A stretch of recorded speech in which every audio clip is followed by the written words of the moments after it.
आजादी का अमृत महोत्सव।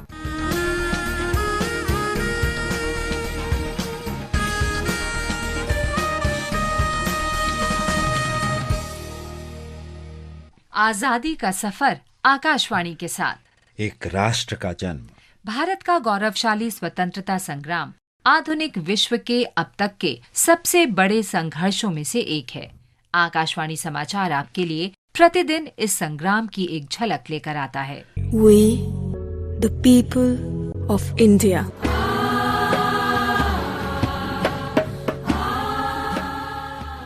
आज संविधान दिवस है, जो हमारे देश में हर साल 26 नवंबर को 1949 में इसी तारीख को भारत के संविधान को अपनाने के उपलक्ष्य में मनाया जाता है।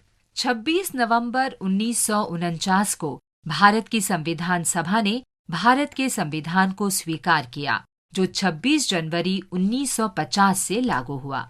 19 नवंबर 2015 को सामाजिक न्याय और अधिकारिता मंत्रालय ने नागरिकों के बीच संवैधानिक मूल्यों को बढ़ावा देने के लिए हर वर्ष 26 नवंबर को संविधान दिवस के मनाने के लिए भारत सरकार के निर्णय को अधिसूचित किया। स्वतंत्रता को बल देता है, समता न्याय का ढल देता है, जिसकी बदौलत भारत देश को मिला यहाँ सम्मान है। भारत का संविधान है। भारत का संविधान 1946 की कैबिनेट मिशन योजना के तहत गठित संविधान सभा द्वारा तैयार किया गया था। संविधान सभा ने 9 दिसंबर 1946 को अपनी पहली बैठक की और सभा के सबसे पुराने सदस्य डॉक्टर सच्चिदानंद सिन्हा को अंतरिम अध्यक्ष चुना गया। पंडित जवाहरलाल नेहरू ने सदस्यों से समर्पण की शपथ लेने का आह्वान किया। At this solemn moment, when the people of India, through suffering and sacrifice, have secured freedom, I, a member of the Constituent Assembly of India, do dedicate myself in all humility to the service of India and her people, to the end that this ancient land attain her rightful place in the world and make her full and willing contribution to the promotion of world peace and the welfare of mankind. संविधान सभा ने 11 दिसंबर 1946 को doctor Rajendra Prasad को अपना स्थायी अध्यक्ष चुना। एक नवजात राष्ट्र में संविधान सभा की भूमिका पर प्रकाश डालते हुए डॉक्टर राजेंद्र प्रसाद ने कहा था, मैं ये भी मानता हूँ कि इस कॉन्स्टिट्यूएंट असेंबली को पूरा अख्तियार, मुकम्मल अख्तियार इस बात का है कि वो अपनी कार्रवाई जिस तरह से चाहे करे, इसके अंदर वो जो कुछ करना चाहे करे, और इसमें किसी भी बाहर की ताकत को अख्तियार नहीं है कि इसकी कार्रवाइयों में वो कुछ भी हस्तक्षेप या दस्तंदाजी कर सके। संविधान सभा के सदस्यों ने हमारे महान राष्ट्र की विभिन्न विचारधाराओं और विविध संस्कृतियों का प्रतिनिधित्व किया। संविधान का प्रारूप तैयार करने के लिए 13 समितियों का गठन किया गया। Doctor B.R. आम्बेडकर की अध्यक्षता में प्रारूप समिति को संविधान का प्रारूप तैयार करने का कठिन कार्य सौंपा गया। उन्होंने कहा था, Let us leave aside slogan. Let us leave aside words which frighten people.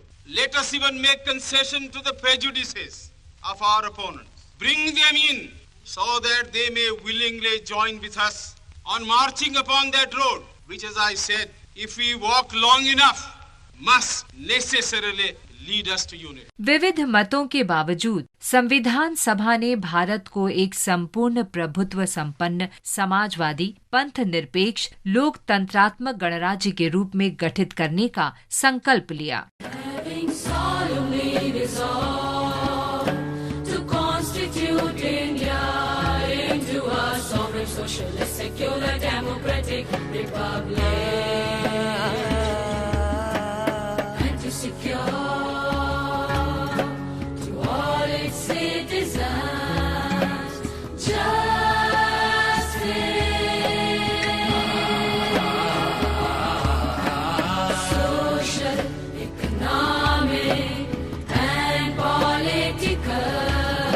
Bharat का संविधान दुनिया का सबसे लंबा लिखित संविधान है, जिसमें 395 अनुच्छेद, 22 भाग और 12 अनुसूचियां हैं।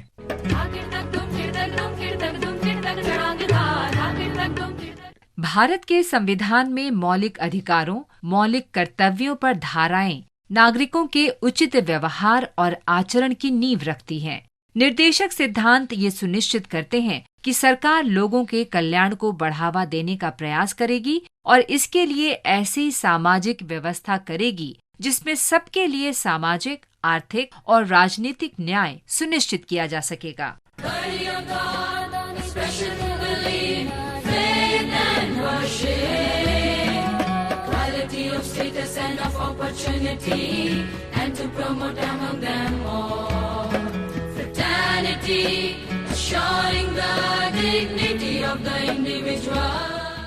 भारत के लोग संविधान के परम संरक्षक हैं। उनमें ही संप्रभुता निहित है और उन्हीं के नाम पर संविधान को अंगीकार किया गया। संविधान नागरिकों को सशक्त बनाता है, लेकिन नागरिक भी संविधान का पालन करके, उसकी रक्षा करके और अपने शब्दों तथा कार्यों से इसे और अधिक सार्थक बनाने के लिए सशक्त बनाते हैं।